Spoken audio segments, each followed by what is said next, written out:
What's up? What's going on, you legendary people of the internet? My virtual friends and family, you know what I'm saying? Hello and welcome back to another news video. Again, it's been a while, but my Whoop says that I'm 60% recovered and that the weights need a day off, as well as myself. Now, since the last news video, you know, there's a lot that's happened in the space, in the world, and today we're just gonna talk around it, my style, which hopefully brings a smile to your face.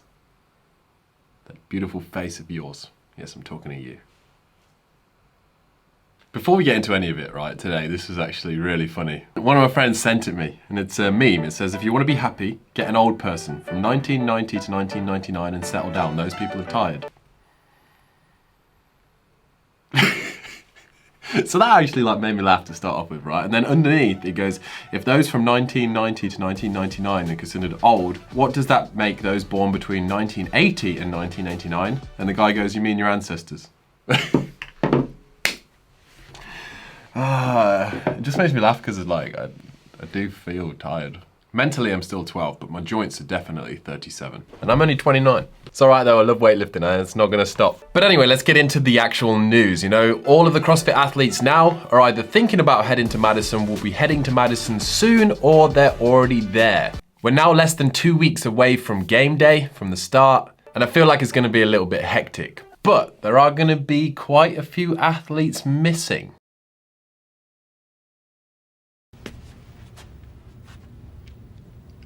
No, God! As this year there seems to be a lot of positive drugs tests. Now,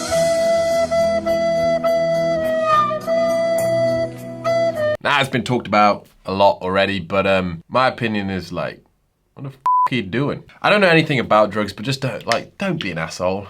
You know what I mean? Just don't be an asshole. Look, I don't want to go into it too much, you know, for the people that say CrossFit is full of steroids, this is just giving them ammunition, and people that have done it and making the sport look bad.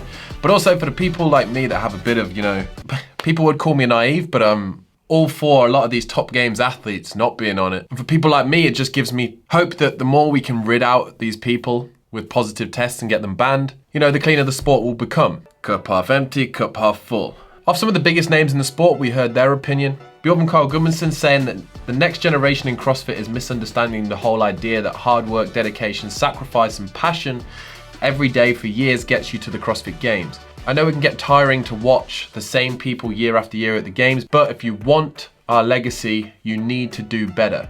Using PEDs where it's illegal is a shortcut, and a shortcut has nothing in common with hard work, dedication and sacrifice. Don't come at me with everyone is using it. I love the text. Everyone is using it at the Games. Because if you think so, you don't know anything. And then Kanpur, to back this up, he said to add his 2 cents to BKG's comments, there needs to be more out of season testing, especially around the off season events with decent prize money. If an athlete podiums in a reasonably profitable event, hit them with an out-of-season random test. Every year we see the same thing. Athlete kills it in online qualifiers and random off-season events. They make a bunch of cash, pick up a bunch of sponsors. When it comes time to actually perform in live, tested events, they go missing, and the same pool of clean athletes rise to the top, only to have to start a GoFundMe page to make it to the Games because they are slipping through the cracks of the testing system and stealing their spotlight. Feel like we just need a mic drop there. Team, when you look at the list, it's a long list, and I agree with Khan and BKG. Obviously, it's always shocking when drugs test things come up and it's controversial, and people love controversy. That's why reality TV is great. And sometimes it really does steal the limelight away from what's actually going on, and we got the Games coming, and so let's talk about that. I love a bit of trash talk. I feel like it brings a bit of personality to the sport, and it happened in one of the recent Miles to Madison episodes. This year, obviously, there's been a lot of hype around CrossFit Reykjavik. Annie's team coming from individual, putting together a super strong team to go against Rich Froning and the Mayhem team this year and try and stop him from getting his 10th gold medal at the CrossFit Games before maybe he retires. He's been hinting about it, we don't know. But anyway, Rich in the recent episode said this. It was the jolt of motivation that I needed to get into the season. It was almost the last dance where it's like, I took that personal. Now you have a villain, and now we have somebody that, like, as bad as that sounds, it's a way to get the target off our back, I feel like, is now we put a target on somebody else's back. And now, sorry, but we want to embarrass you. We want to embarrass you. For me, I love that, you know, like I watch it and I'm like, you can see that bit of fire in there, you know, that's like, come on then. You know, like, it's like starting a fight. You want some? If you want some, I'll give it you. You want to do it, mate? Always got to look at the comments too under YouTube videos. If Rich wins, he competes again. If Rich loses, he definitely competes again. John, you may be right. That's a very typical name, that, John Bob. And in another comment, Rich said it was kind of like The Last Dance, and I took that personal. My guy is saying, I'm the Jordan of this sport. You're not beating that. It did kind of sound like that. But also, you know, goat's gonna goat. I don't, is that a saying? Craig Ritchie, 2022. Obviously, there's going to be a fierce battle between those two teams. I don't feel like it's going to be a walkover for Mayhem this year at all. And that's what makes it exciting. Also, you have the Oslo team that went 6 for 6 at strength and depth, which brings me to a point. It has Lena on it, and she has smiley knees. And if she's going to... So, yeah. So stoked. You see those smiley faces? Then look at the right kneecap and left. But more the right. Yep, there it is. You know, we have positivities with Hustle Made, but you know, if she brings that positivity to the games, you never know what's going to happen. Wonder if it'll be smiling after some heavy lunges. Yeah, Dave. It was getting hot in here, so I took off my jumper. Tank dropping next week. Big launch next week. Date still to be announced, just figuring the last few things out. As I said in one of the last videos, we now have a European and an American distribution. Worked very hard on that, but now it's there and working. Completely sidebarring. Anyway, on to the individuals. The Morning Chalk Up over the last couple of days have put up some power rankings. Now, these are kind of like soft predictions. It's just basically based off everything that they know about them up to this point. Competition placings, how they're getting on in training, etc., etc. And this is what they have got for the top 10 males and the top 10 females at the CrossFit Games.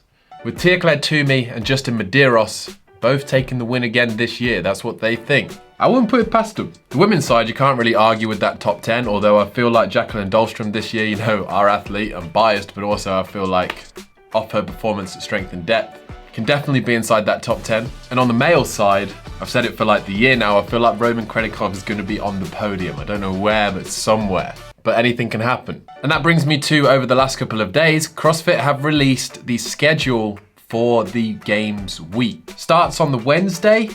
Looks like there's a long individual and team event Wednesday morning. But that Wednesday, it looks like they'll do 3 events. Then they'll have Thursday off. Friday, again, another 3 events. Saturday, again, another 3 events. And then Sunday, 2 events. So from this, it looks like there's 11 workouts. But obviously there could be more, could be less, could be split into multiple parts. But they are some long days. Sometimes you forget, you know, like, look at Saturday. Individuals and teams, depending on whichever, starts around 8 o'clock in the morning and finishes at 8:30 at night. The up and down adrenaline spikes are competing. Time between workouts and whatnot. And team, if you go into the games, this is huge news, I feel like. Only a 7-minute drive from the Coliseum, where the games are being held, is CrossFit Big Dane. And thanks to Go WOD Mobility First, you can drop into the box all week for free. I want to show you something, right? Going on the app.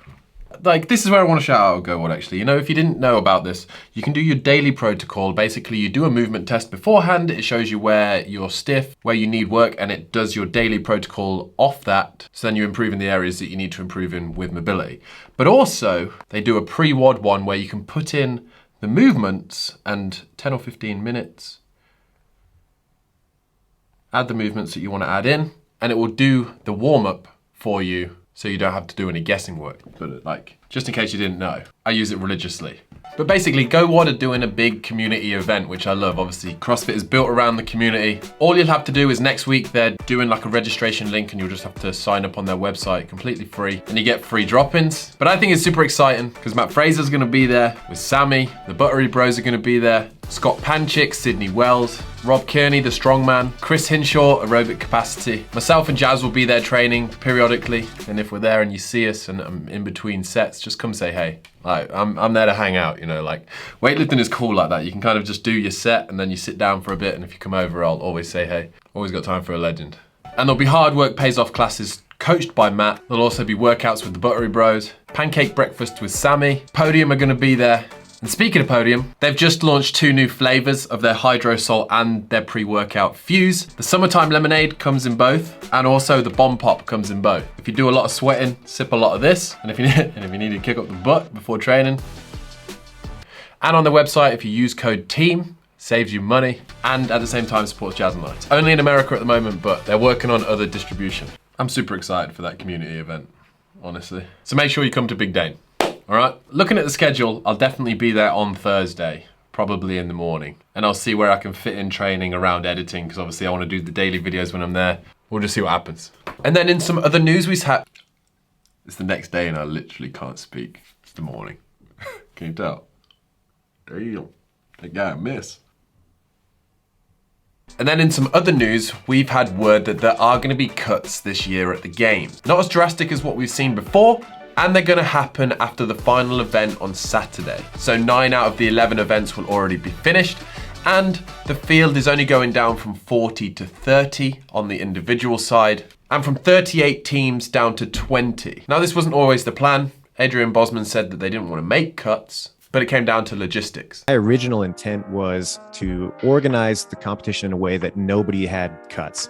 Rather than cut away tests or change the nature of some of those tests, we decided that we'd rather trim away some of the field at that point so that the test can still be robust. This year at the CrossFit Games, we're seeing the return of the Reebok payout program. Here comes the money. Which saw last year over $400,000 be given out to athletes. And the gist of it is, if you win an event and you're wearing Reebok Nanos, and you're an individual or your team, you'll get $12,000. If you're a Masters teen or adaptive, and you win wearing Nanos, you'll get $1,200. Nice little incentive. Hello, Carla. Hello. Hello. Is this what Daddy does? No. It's that early in the morning that I forgot to put the light on. And then just a couple of bits of interesting news before we finish the video. Roman Kredikov. The story of Roman Kredikov's season is that he did the Open. This is mind-blowing. He did Open 22.1 in Russia. Open 22.2 was done in Madison. Open 22.3 was done in Naples, Florida. Quarterfinals were done in Cookeville, Tennessee, where he did most of his training for his semi-finals. Nearly 6,000 miles away from his home gym, friends, and family. Then he traveled over 6,500 miles to the Asia semi-final to win that, to then fly back to Madison. He missed the birth of his son. The guy is super committed to this season to being at the CrossFit Games. Kind of crazy really how much has gone into that. And along with Cara Saunders, Thuri Helgadottir is the only individual athlete in the men's and women's field who made their Games debut in 2012. 10 years ago. Also, today, the Whoop don't lie, 74%. Woken up, feel better, rest day did its job. And speaking of it doing its job, I wanted to put this in here because I'm super proud of it. Today at training after my sets, I was like, I feel good. I feel like I'm moving all right. Let's just build up. And built up to a new PB on the snatch, 146 kilos, 321 pounds. And as you can see from my reaction, I'm pretty buzzing about that. But yeah, like, was in the green. Whoop let me know it was good to go, and you know, we did it. Only 4 more kilos now, team to the 150. That's the goal, that's the goal. If it's me or if it's you.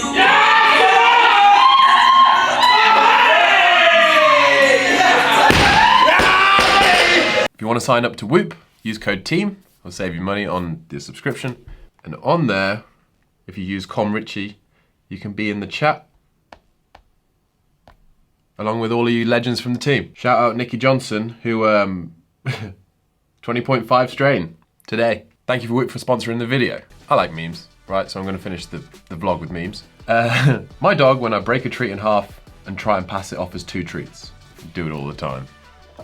Do it all the time in this household. And then following on the dog theme, very important reminder. Reminder not to put sunglasses on your dog for a fun picture in the sun. This is actually very bad for the dog as it gives them a false sense of confidence and makes them look really cool, which can be dangerous when you try and take them back off them and they have to go back to being a normal dog. All right, so bear that in mind. But anyway, team, that's where we're gonna end today's news video. If no one's told you today, you're an absolute legend. And I hope you have a good day, month?